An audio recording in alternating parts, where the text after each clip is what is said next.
evening and welcome to Paranormal Verses with myself, Kell Ridley, and my wonderful co-host, Michael Kopf. And we're here joined tonight with our amazing guest, Barry Fitzgerald, who's from Ghost Hunters International. And he's currently, have you currently got your book out, Barry? Or yes, there's a book just come out in March called The Deceptions of Gods and Men. Yeah, that's right. So for we're fans, could you tell us a bit about yourself and what you do? Sure, yeah. I'm an investigator into the paranormal predominantly, and I've been doing this now for over 35 years. A lot of people will know me from the sci-fi show Ghost Hunters International. We finished filming that in 2011. And since then, I have devoted my attention to understanding our ancestors and delving into what they were leaving for us, moving forward. And I really started exploring the myths and legends of Ireland in particular, and seeing that how a lot of what they were leaving behind and what a lot of the stone structures that were left behind thousands of years ago, we're now deciphering those and understanding them more, and more to the point, what they were actually communicating with. Interesting. So from one of the things that I've actually heard, that you had an experience with a banshee. Oh, yeah. Uh-huh. Could you tell a bit about that, please? Me and the banshee, we're like that.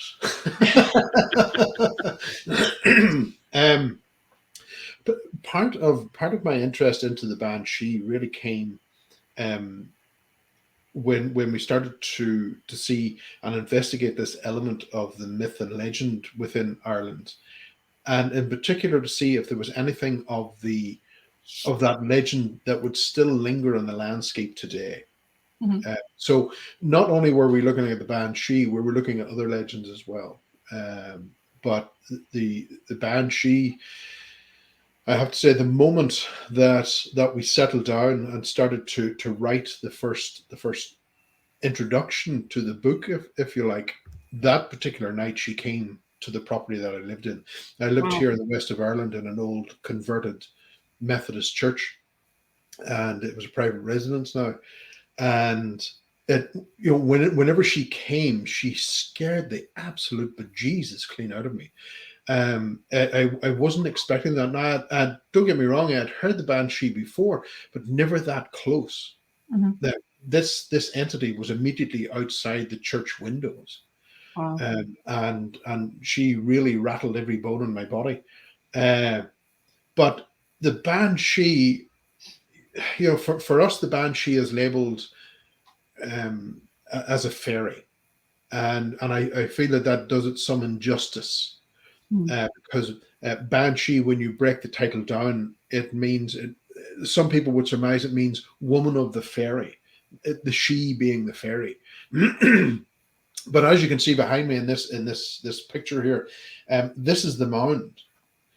These are the stone mounds that dot across our landscape, these ancient structures that were built by people coming from Iraq and Syria thousands of years ago. Wow. Now, whenever I was going through the history, I was finding some references within some of the Babylonian tablets, the Sumerian tablets, that were making reference to an entity that was almost identical to the banshee. Now, these people who were building the mounds were coming from the Middle East. Mm-hmm. And it seems that this particular aspect of Babylon came with them. So banshee actually means woman of the mounds. She meaning mounds, these stone structures. So it's woman of the mounds. These beings were coming through the mounds. They were portals from another place. Wow. And I've had many encounters with not only the banshee, but of course others that have come through the mounds, and I've had the opportunity even to photograph them. So it has been really a great experience.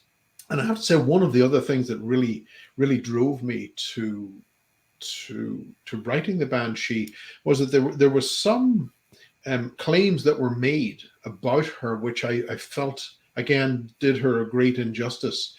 In that some people were saying that if you hear the cry of the Banshee, you'll die. That is not the case. Right. You do not. The Banshee has a certain amount of feeling about her and understanding of what she's there to do.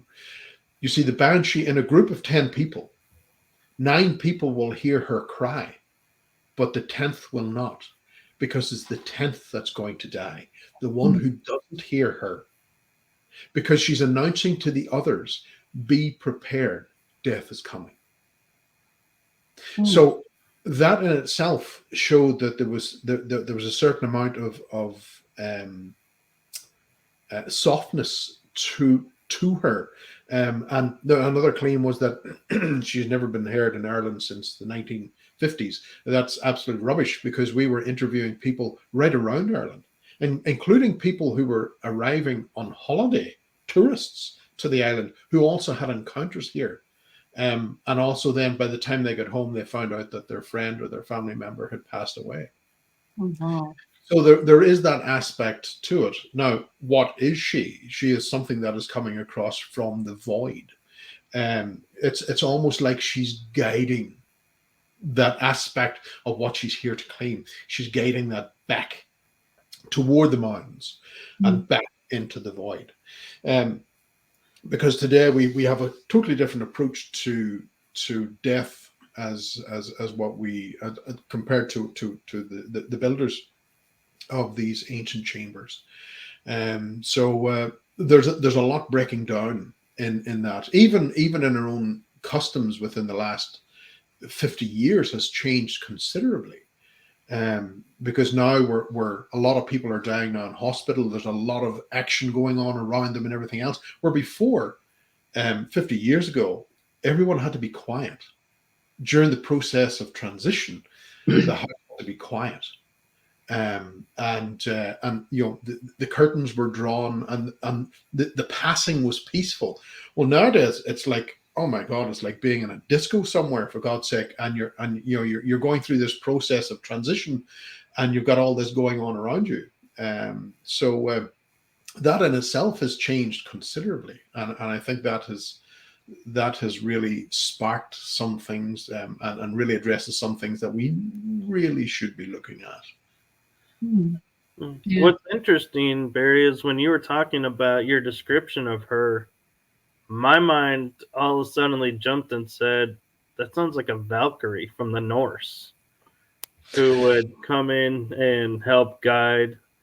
Of course. Yeah. The other side. Though I have to say, in regards to the Valkyrie, of course, they were on their way in to help warriors who had died on the battlefield. That has not happened here in a very, very long time. But yeah, I suppose something similar. You know, the Valkyrie were female as well, and they were seen as these people that brought the people on to another level of I suppose spiritual life. So obviously you've done a lot of investigating and over the years, and so what would you say your best paranormal evidence is to date? I think there'd be multiple ones there that would all share the top notch. But there was one in particular during GHI when we were in oh my goodness, it was the island of Australia. I can't remember the name, but now it's left my head. But we had landed there, and there was this old prison that was settled there, and it had burnt down and fallen into disrepair. But there was an old church that set up in the hill. Now it had burned as well, so all that was left were the four walls. But they had these beautiful lights that lit up the church at night, and we hadn't started to film yet. So we were there the night before, and it was myself and Joe Chin. We were walking around. We had in fact, no, we didn't have a crew at that stage. and I wanted to get a shot of the church on my camera, so I just put it on a long exposure. It was a full spectrum camera, and at that moment, then I realized that I had got something, because coming from the church was this shadow that was mid stride. Now, I don't understand how that got on there, because it was a 30-second exposure that should have left a blur all the way across the image, but it didn't. It was a solid state, as if it just went pop, pop, and was gone. Wow. And the camera caught it. So that one really has me scratching my head. To this day, I still can't understand how that happened. And especially the way that the camera captures the image. But yeah, so that was definitely one. And I just can't remember the name of that blasted island. It had the Tasmania. I had to remember it there because of the little Tasmanian devils that I was seeing down on the island. So Yeah. Tasmania, that's where it was. Wow. So I have an interesting question for you, Barry, that kind of Kell and I were asked last night on an interview is, with you being based in Ireland, how do you feel that the island affects the paranormal? I think for us, there's a lot of our heritage helps us with that. Like my DNA is something like 56% Celtic, who were deeply spiritual, and then I've got another quarter Nordic influence in there as well. So I think all of that has helped instill that. And coming from the island, we have a deep reverence for the unseen, and its multifacets. Whether that be religious or whether it be supernatural, the folklore, or the old pagan beliefs, it's all there. It's all shared on the same island. Now, I was down at Halloween this year, and there's where Halloween was born down in County Meath. This is where it originated from. We call the ancestors back during that particular process, and that is an absolutely wondrous thing to experience, and see. It's a once in a lifetime thing, really, and I highly recommend, if you get a chance to come across to Ireland at Halloween, go to that festival. It is like nothing else. You won't see a trick or treater anywhere near it. This is totally different. And it's something that really stands out as being very, very, very, very unique in its own way. Mm-hmm. So I think that, Michael, in itself helps us, I suppose, ground to where we are. And we often hear tell of this process of going out, the new age meditation, where you take your shoes off and you go out and you ground yourself. That in itself was also a Celtic tradition.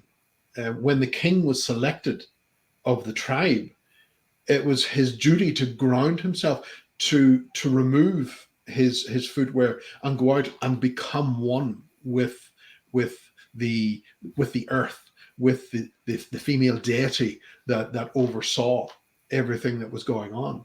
And so that aspect, that was something that really originated from there. And this belief as well that we have, nowadays we see it as a new age thing, that they've wrote books about it called The Secret, where if you want something from the universe, you do all this rigmarole and send it out, and then it comes back to you and you get what you want.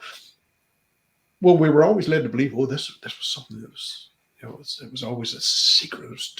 It was something new. But no, it's not.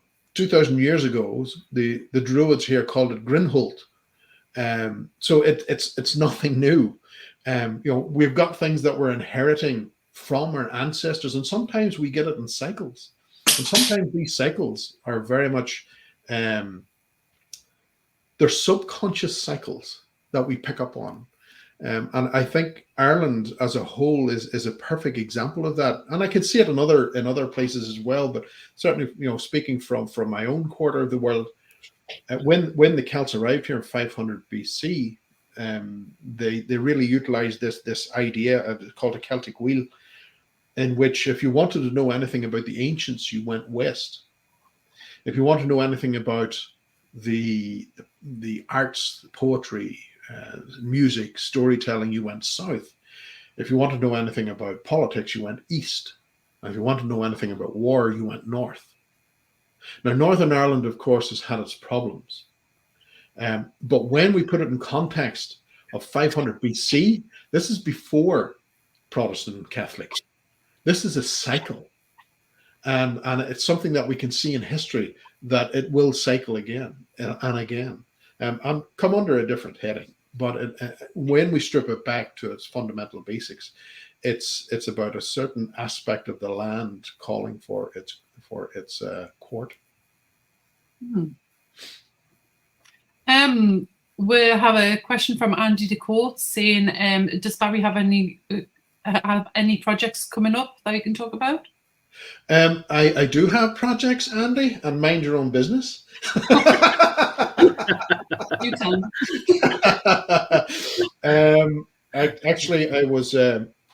I was working down further south in the country at this place is a portal where a lot of spiritual activity has been reported. And has been filmed. But in particular, on my way back from that place last Saturday, I ended up photographing this object in the sky, and I thought, oh, there we go, that's it, started now. By the middle of the night, that night, I was filming these things in the sky behind my home, and they were there for 45 minutes. On top of two very old mountain ranges, and that is something that we tend to see. We get a lot of this phenomena coming through the rocks, and certainly this was no exception.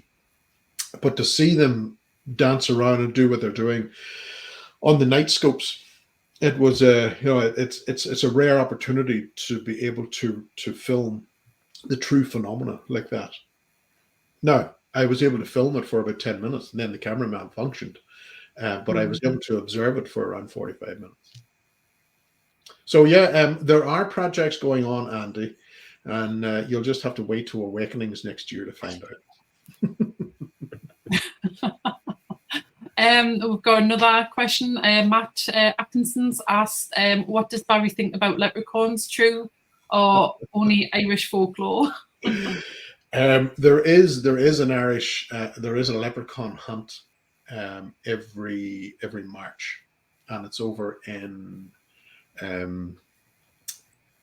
Omeath, just close to Carlingford, and you can go there if you like and hunt leprechauns up and down the hill all you want, and then you can nip into the local and cater to your thirst that you've worked up over the mountain. Now, leprechauns, of course, what we see in the movies are nothing to what they were reported initially. They stank to high heaven. They were the meanest SOBs that there were around. They're not something that sits back and mends your shoes and hides in the gold. No, they were nasty, very nasty in the original sense. But now, of course, everything has changed. Now, we've got the influence of modern media, which has completely changed what we would interpret as being fairy. Especially, I would have to say, especially from the 1900s moving forward, where you've got the little girls who were photographing fairies at the bottom of the garden. That really helped change this perception of what we think fairies are, because what they are is completely different, and really stands on its head. So there we go. Leprechauns, are they real? Well, I would have to say probably not. So that actually brings me to another question that I'm curious about, because I have a lot of friends in Ireland, and I get mixed reviews from this, is the Fae. the Yes. fairies, the leprechauns, all of them. Do you feel like they are around in the land, or no, that this is just folklore that was told to kids to kind of keep them in line? So what would you like me to say? Well, I'm just curious of your view of the Fae, like beyond the fairy folk and leprechauns, all the other mystical creatures of Ireland. Do you feel like they are there, or They are there. Yes, they are, without a shadow of a doubt. In fact, I've photographed them on location. That in itself has really. I really deal with a lot of this within the latest book, The Deceptions of Gods and Men, because a lot of the phenomena that we're dealing with shares a common factor, and there is a fine thread that weaves its way through a lot of this fringe research field, and we tend to get a lot of this phenomena would suggest the phenomena is the same. Forget about the mask. How we see the fairy, the fae, and we've got other ones, the incubus, succubus, and all the rest. All of those, they're all masks of the phenomena, because the fairy are the exact same as what we would call jinn in the Middle East. They're the exact same. They act the same. The phenomena in which it interacts with us is the same for the grey aliens that we're now dealing with these days. So you've got all this range of masks and interpretation that we've had over thousands of years, but the way that they interact with us remains the same. So all this suggests this is coming from the same source. And one of their main weaknesses, during stages where they do manifest, where they phase into our reality, they have an absolute hatred for iron. why do you think that is? The incubus and succubus, for instance, if we just concentrate on those just for a second, the incubus and succubus wait until their target becomes anemic. 9 times out of 10, they'll attack women more so than men, because they wait until the ladies have entered their monthly cycles. They become anemic. That's when they attack. So when iron is around, they do not manifest. They are petrified of that. There are reasons for that, but that's coming out in the next book. I can't talk about the reasons why that is, because it's really groundbreaking what we have discovered. But from our perspective, we see this common factor across the board, and many of them I have experienced it myself. I've went toe to toe with the incubus. I've gone toe to toe with the fairy. I've gone toe to toe with the jinn. And by doing this, by putting my own neck in the line, I'm able to experience the phenomena, strip away the mask, and look at the details, and then watch for weaknesses. And that's what I've been doing. And that includes the grey aliens, the greys. They also despise. And this is a bit of a wake up here when we consider that if greys are coming from Mars or wherever the hell they're coming from, why do they share the same weakness as this other stuff in history? It's nothing more than a mask. This stuff has already been, it is here and has been here before we were. But we're going one step further with this next book. We're actually pinpointing where it's coming from. Right. Interesting. I can't think of a better way to promote a no coming book than right there. I'm like, I want to read that book. It's like, when is it going to be published? Well, I didn't think it was going to be published because there was so much kickback from it that it nearly ruined us physically and financially and in every other way. But we've pretty much broke through it now, and the progress is being made, and it is really, really good progress. The problem is that we're pulling on a lot of science. We have to simplify the science.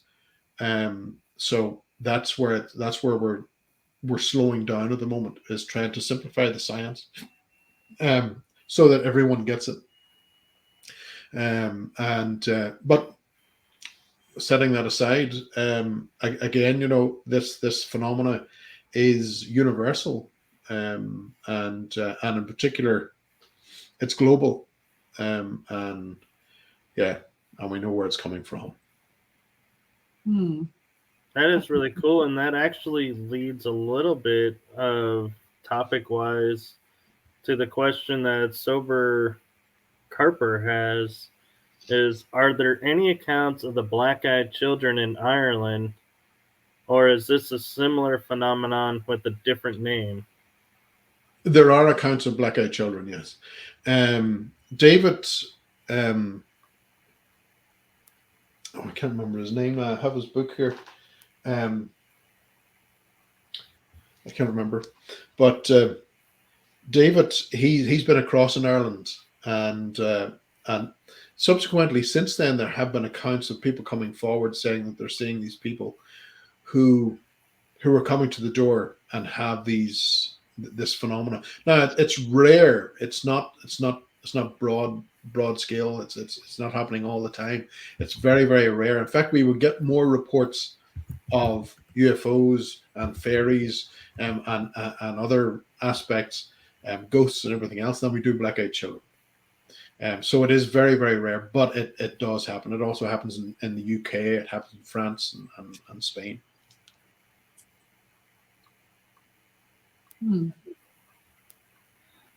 Okay, and let's see. Matt is asking, what are Barry's thoughts on the ancient island of High Brazil, once existing off the west coast of Ireland? There have been a lot of investigations into High Brazil, and I did do some of my own investigating into it as well. There is an ancient map that shows High Brazil, but it also shows another island called Damar, further south.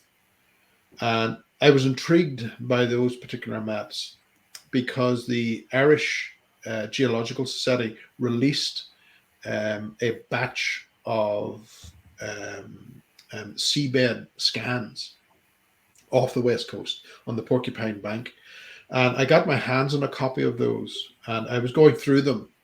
And lo and behold, there was several underwater structures, let's say, that almost mimicked the ancient maps showing High Brazil and Damar. The problem is that these things are 200 feet under the surface. So how would they know that those things were there?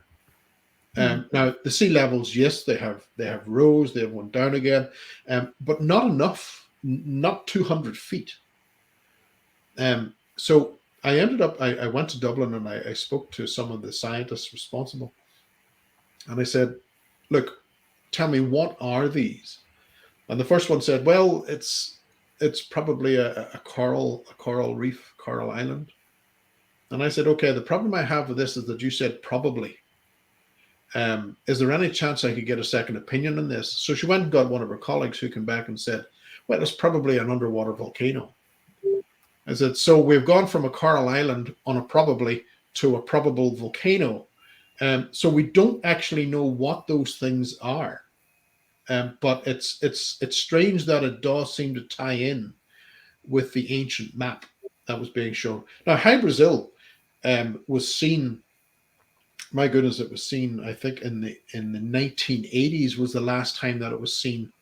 And I have seen in other instances, and I've spoke to people who have had experiences where you get this. I forget what it's called now, it's a particular mirage, but you're able to see over the horizon, and it projects there. And what it actually showed from the west coast of Ireland, it was a part of the islands of Scotland, on this mirage that seemed to hover above the horizon. It's just one of those things, it happens naturally, but that certainly wasn't High Brazil. That wouldn't explain High Brazil because it was further west and also further south. So yeah, So that's the only things I can say about High Brazil really. In that instance, is that there is something that does seem to tie in with the scans that were done, maybe 7 years ago, 7, 8 years ago. And I would love to have gone out there, but it's 200 feet down. I'm not going to be like the ones in the Titanic and go down in a plastic bucket. I don't need to do that. But I do wonder if we had a scanner down there, if we did have something down there, what are we likely to see? I just don't know. Would be interesting. Mm-hmm. Another question from Matt. He says, does Barry think that the Devil's Causeway carries any supernatural power? I'm not sure if he's on about the Devil's Causeway or the Giant's Causeway.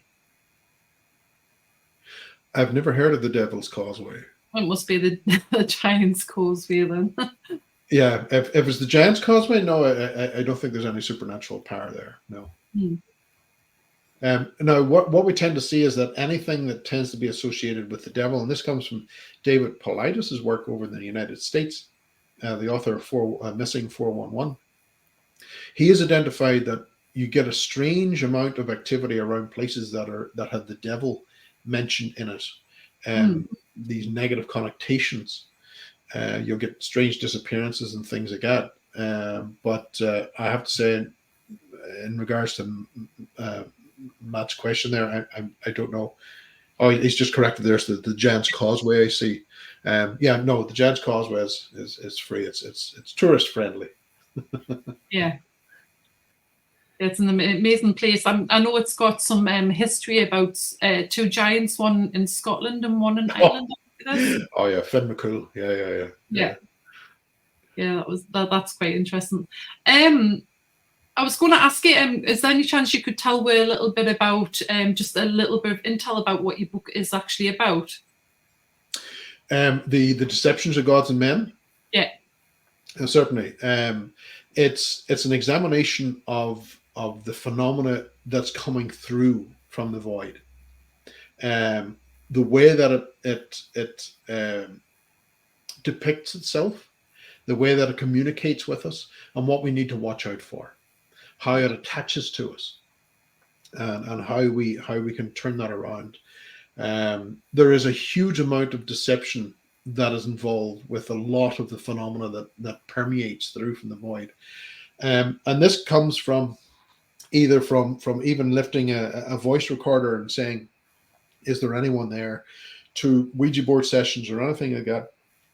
It's about what we're dealing with, know what we're dealing with, and really establish a real a cornerstone, a real foundation in understanding what we're dealing with, because humanity seems to experience this amnesia, and we see this time and time again, especially when we're dealing with something that's coming through and gives us 4 lies and 1 truth. And suddenly, because it's given us 1 truth, oh, this is great Auntie Betty or Uncle Buck or whatever the case may be, and we ignore the 4 lies that have been told, and we concentrate on that 1 truth. Well, there's a wake-up call. If it's going to lie to you once, it will lie to you again and again and again and again. And the book itself examines why they're doing what they're doing, and how we can counteract that. And what we tended to see is that when we become curious about the phenomena, and we want some questions answered to clarify where it's coming from, 9 times out of 10 it's gone. It will jump ship. It does not want to be discovered. Its true essence does not want to be discovered. So that book itself really delves into that. It looks at what we're communicating with in its various formats and its various manifestations. And in particular, we also look at this aspect of the shining ones, my nemesis, these beings that appear and have become almost angelic like, and references and statues have been created for Mother Mary and things like that, and it's about questioning those and understanding what our bodies are telling us in the first 20 seconds of that experience. Because that's where the true work of this comes in. Because number one, if I've got something that's appearing in front of me and telling me, do not be afraid. No, if my body is reacting, then that gift of discernment has already let me know, danger, be aware. This is not what it seems. And you get that message within the first 20 seconds. If the hair stands up in the back of our necks, it doesn't matter if that is a depiction of a little child or a black cat that had died 3 weeks before, whatever the case may be. If our bodies react within the first 20 seconds and gets us ready to move, it's getting us ready to move because there's a threat that has been detected. Yeah. And that's something we need to understand. If we choose to ignore that, then we roll through the 20 seconds. And that's whenever they can link into us on a conscious level and actually turn off our gift of discernment. That's a problem. Yeah. Yeah. And Matt has an interesting question, and I'm actually going to kind of tweak it a little bit. Is he's asking your thoughts on demons.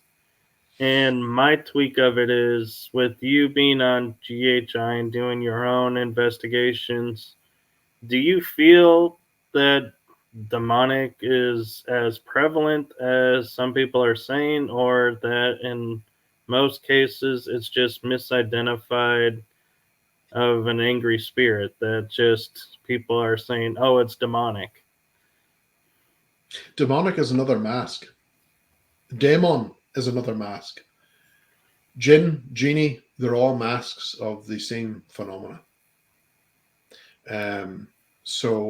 Again, that's what the book, The Deceptions of Gods and Men, looks at and draws that out. It's something that really forces us to look. And the next book, in fact, Staring into Darkness, it really strips that apart and examines why this phenomena comes through and does what it does to us, and why it needs to do that. So the way it interacts and everything else, and the reasons why it can't stay here indefinitely. There are things that need to be locked in for it to stay here on a longer term basis. So we're looking at all of that. We're delving into that. But demons are nothing more, and we shouldn't get lost in this aspect of the surface identity, the mask that is applied to this, because a huge amount of that is just nonsense. It's the core of these things. That's what we should be connected with. That's what we should be looking at, and that's what we need to examine. What are these things at their core? Because what we tend to find is that on the surface, there's a lot of interpretation which is being utilized to serve a certain paradigm, a certain rhetoric. So we need to really eradicate those and look at it on its core basis. And by doing that, that's whenever we started to find the answers. And one more thing I should say, whenever I was talking about the communications coming through, if you have questions, don't be afraid to ask them, because if the being is there and it is there for you, for your benefit, it will not mind a few questions for clarity. And that is an important thing to remember. It will not mind a few questions for clarity. But time and time again, we see this even from the old gods. Do not question me. Do what I say to the letter, or you'll be kicked out. Okay, now we've got a problem. So that's where we stand. That's certainly where I stand. That's really interesting. I mean, I was watching a documentary about David Icke before, and he was saying that all these, like the jinn and everything else, is all connected the same way as what you've just mentioned there as well. And basically, it's just lower level like negative energies and stuff like that to try and like create negativity so they can use us as a battery, basically. I'm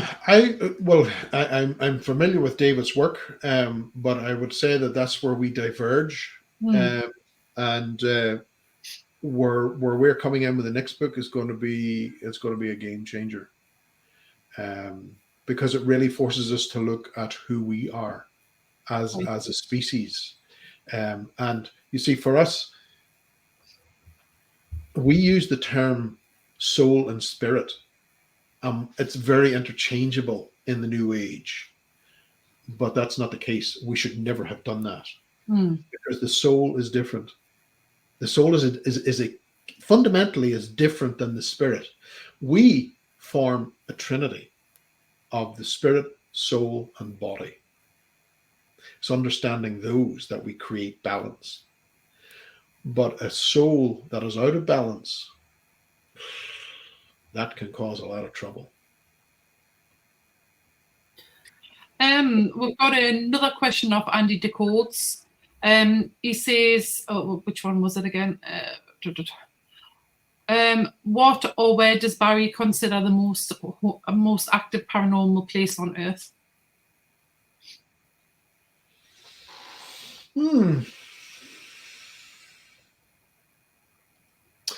know, I was listening to a podcast the other day, and it was I think it's called the WF Files.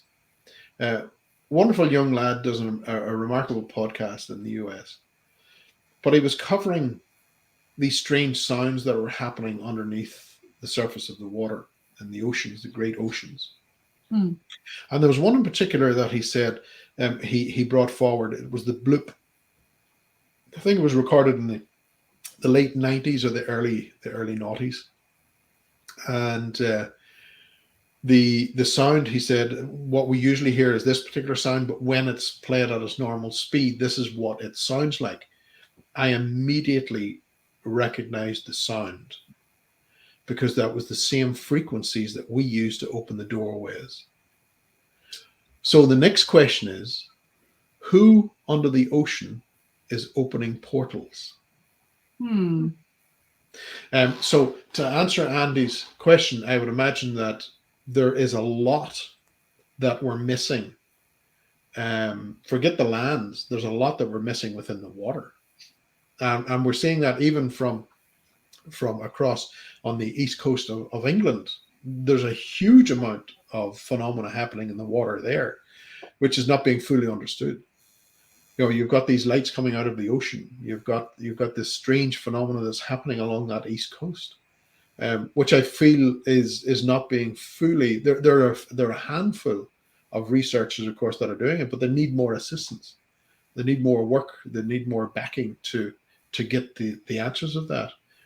But now we've also got the hum that is happening here in Ireland, and we've got that all the way down the west coast of Ireland, that we've been hearing now for years.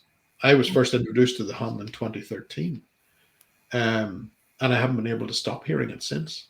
It's not tinnitus or anything like that. This is different. It's usually comes in around 45 hertz. It's very, very low.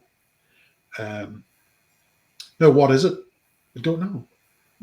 Its behavior is very, very unusual. It's because when you go after it and you try and pinpoint where it's coming from, the next day it'll have shifted. It moves to a different location. And if you're speaking to people about it, suddenly it stops. Well, that's not that almost would suggest that there's a consciousness to this. Yeah. What is going on here? This is not natural. There's something bizarre going on. But I suppose to get back to Andy's core question, what he would like is to know, where's the most haunted place? I don't really know. I couldn't really say, Andy, offhand, because if there was one that was wonderfully haunted and had all this phenomena going on, then the whole world would be at it. You know, we'd be all over it. There are locations out there that phenomena does happen at. Even locations that I've been at that I won't say where they are, because Those places are dangerous. Hmm. They're not for the inexperienced. And this is something that we're finding today more so than ever, that we're getting people getting involved in the phenomena and not even in the research. They're just out for, pardon my English, they're just out for shits and giggles and not understanding the full threats behind this. Now, there's a location in Ireland here that I visited, and it was an old quarry, and the things there, they were, it was smashing the offices apart. Religious icons or iconography were being pulverized into powder. Wow. People were being clubbed in the back of the head who were using the table saws, and they were chopping their fingers off. They were falling forward and their fingers come off. They brought in 4 German shepherds onto site because of this entity that was being seen. They were convinced it had to be someone real. It had to be someone physical because they're seeing him, but they never saw his face. Hmm. And they brought the 4 German shepherds, 4 trained German shepherds. It murdered every single one of them. Oh my God. So these cases do exist, but these are not cases for the normal shits and giggles group. Yeah. Because that's when they end up in trouble. Mhm. And they end up trying to find people like me to say, well, what can we do? Well, why were you there in the first place? Yeah. You know, and we Cormac and I, my co-author of Legend Seekers, we investigated a lot of these locations. And in one of our books, the Legend Seekers, we release the GPS coordinates of a lot of the locations that we visited, and also the people that you need to ask for permission to go to those locations, because we wanted to inspire people to get off their backsides and away from the PlayStations and their Xboxes and everything else, and get back into the countryside, plug in, connect, ground to the earth itself, because that's something we're missing. Yeah. And but there are some locations that we investigated that we simply cannot allow people to go to. And I'm sure there are a lot of people out there that would be greatly annoyed by the fact that we will not release that, but we're releasing that to protect the ones that are coming behind us. Yeah. Right. I'm curious, Barry, you know, kind of piggybacking on what you were saying about the stuff in the ocean. Why do you think that we're taught that the final frontier for us to explore is outer space when we haven't even begun to explore our own oceans? Why do you think they don't want us to explore the oceans? Oh, we have explored the oceans. We have explored the oceans. In fact, we're exploring further than the oceans now. But you're not meant to know what we found in the oceans. Hmm. So the oceans are very well explored. In fact, a lot of the phenomena that we see now, a lot of the UAPs now, the new term, is a lot of our technology, and that in itself, you know, it really goes to show what is going on there. This sleight of hand that is developing. One of the UAPs, when it appeared, there was also this inference that there was a submarine was also dropping off. So it was fired from a submarine on the surface. And, you know, look, when you've got a multi-trillion-dollar budget, black budget, you're not going to tell a couple of pilots, oh, by the way, you're going after our technology. You don't do that. The pilots are reporting back on what they're seeing. They're seeing a technology that, this is amazing. This is way ahead of anything we have ever seen before. But we're not being told that that particular fleet, the US fleet, the Pacific fleet, were also kitted out before leaving port twice to track high-speed objects over the horizon, exceptionally high-speed objects over the horizon. This was a new weapon system that was being tested. And then when you've got reporters from the likes of Russia there saying that, well, we can send a rocket up now and from Moscow to London and it'll be there within 200 seconds. Well, aren't you going to have a weapon system that will intercept that high-speed object? Of course. It's all just sleight of hand. And what we see is happening now is that this is all being mixed in to this whole UFO thing. And like you've got this um, public hearing now going on within the US government, and you've got this guy coming forward, Grush, I think his name is. Right. Grush is giving us absolutely nothing that hasn't been said over the last 50 years. And in fact, the people who were giving it over the last 50 years were told to be conspiracy theorists. But because the media believe him now, we're to believe the media when he actually gives us nothing, just a bag of air. But he can talk about it in other areas, that other sealed rooms. Of course, he can deliver those secrets, which in itself is absolute nonsense. I could go into more and more and say more, but I shan't. But no, it's all sleight of hand. That's all it is. And we've got modern media that is coming out and backing it for whatever reason, to try and stop us from looking in certain directions. Look at this hand, don't look at that one. Yeah. Yep. Going back to another comment about a question of Matt, he says, does Barry think that ghosts and spirits are souls that haven't crossed over to the afterlife? Are they trapped between dimensions, or can they travel between dimensions at will? What tended to happen, if we go back and we look at the pre-Christian traditions to the north, we see that that the bodies were brought to these ancient mounds, and they were left, and it was there that the soul decoupled. The spirit was gone at that point. The moment that death arrives, the spirit's gone. Mm-hmm. But it takes the soul days to weeks to decouple from the body. Now, when it decouples, that's whenever it goes through, there was known to go through this state of metempsychosis. It changed. And it changed its form, and it entered these mounds.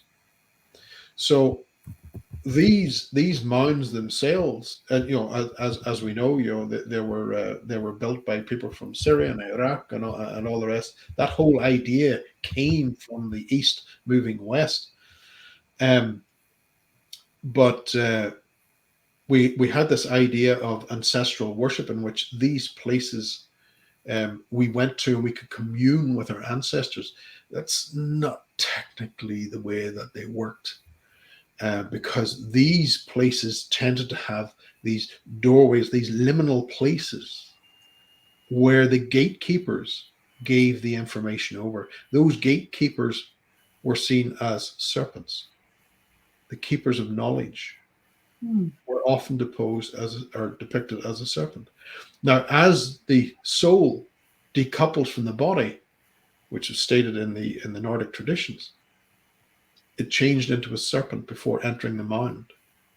But it took with it all the knowledge that it had learnt over the course of that life. It went back into the void.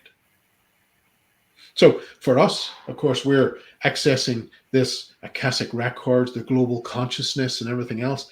We're using part of our, I made a mistake there. We're using part of the soul's ability to access the void. You see, all of our psychic abilities, all of them originate with the soul.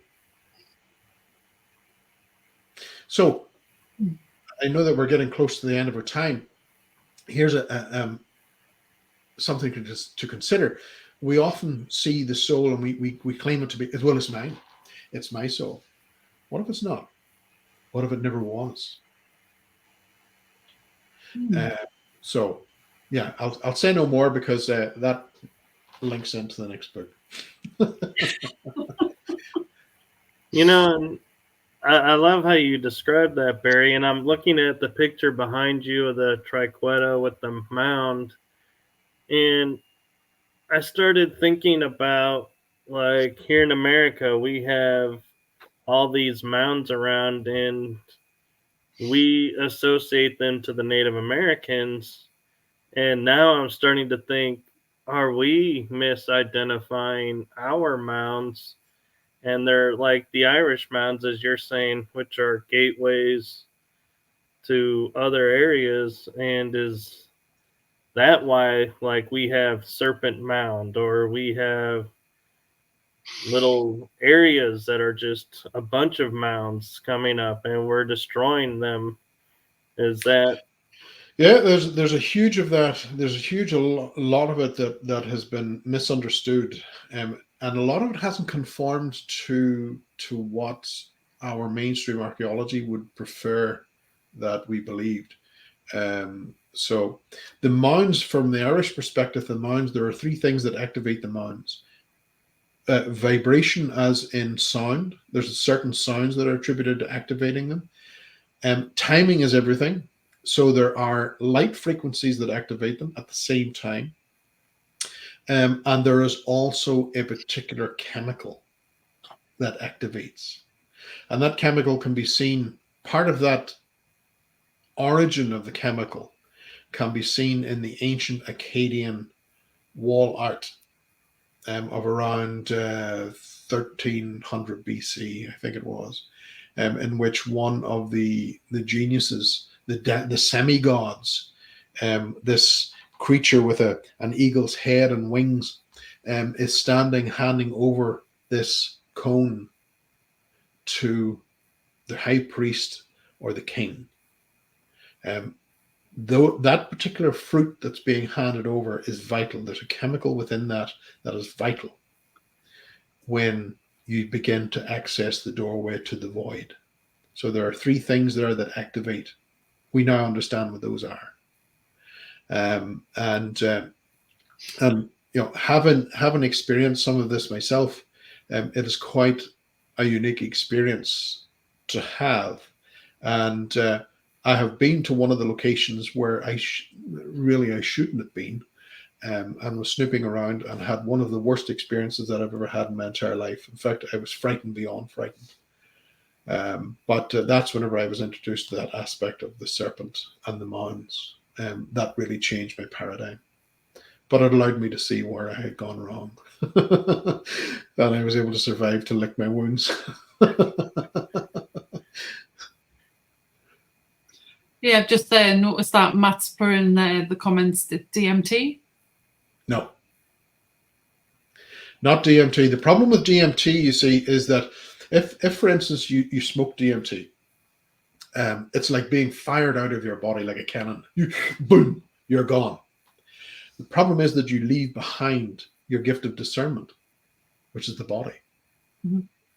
That's where our gift of discernment lies. It's a physical response. Mm-hmm. And when you leave that behind, who you meet on the other side can tell you anything that it wishes to, because you will believe all of it and bring it back and fill our bookshelves full of all the nonsense. So we need the gift of discernment. We still need to be coupled to the body, because every part of that trinity has certain strengths that should all work together. What that chemical does is increase our circulatory system, our intelligence, and there's a multitude of other things that it does. It really enhances a broad range of abilities within the human body at that time. Reason: the gods have no wish to talk to someone who's stupid. And timing is everything. You got to know when you do that. You got to know when to push the doorbell.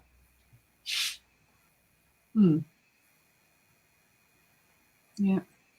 Another question there from Andy. Does Barry think that source could just be the universe itself? No. Universe is not out to destroy us.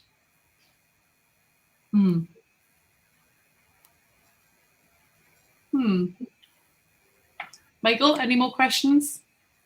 To be honest, I'm still processing all the information. And it's like I had all these thoughts, and actually one thought that I'm curious about, Barry's opinion is a lot of people are asking now about the shadow people.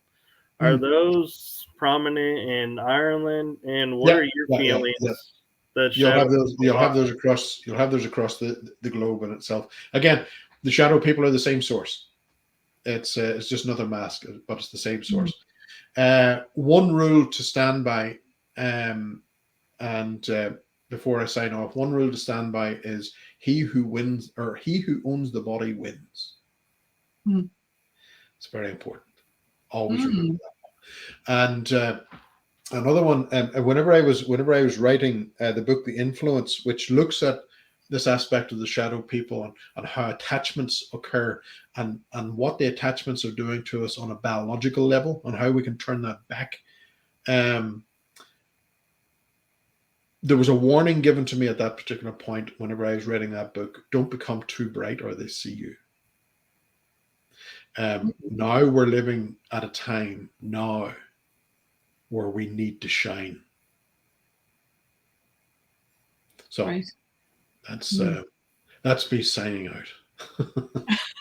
That is quite a sign out, because I'm like, wow. Gives us something to think about anyway.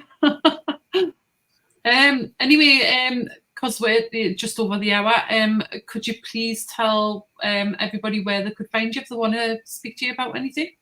Yeah, they can reach me on Facebook. They'll find me there. I'm also on Twitter. And that's about it. I don't make a big impact on social media.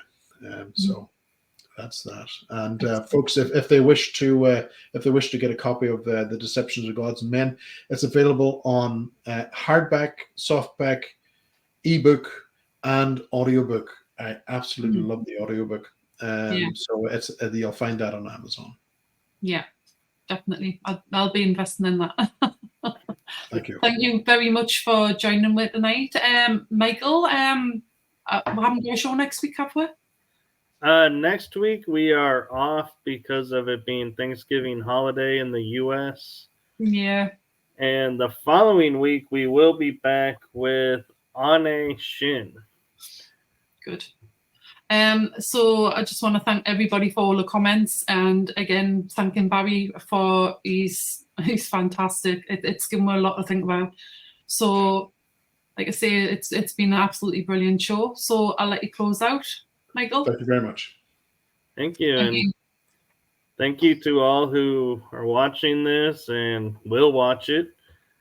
And thank you, Barry, for a truly awesome episode, and cannot wait to have you back on, because I feel like there's so much more. Yeah. And so to everybody out there, whether it's daytime, nighttime, or the afternoon, make it a blessed day. And thank you for watching, and have a great one. Bye. Thank you. Take care. Bye. Bye-bye.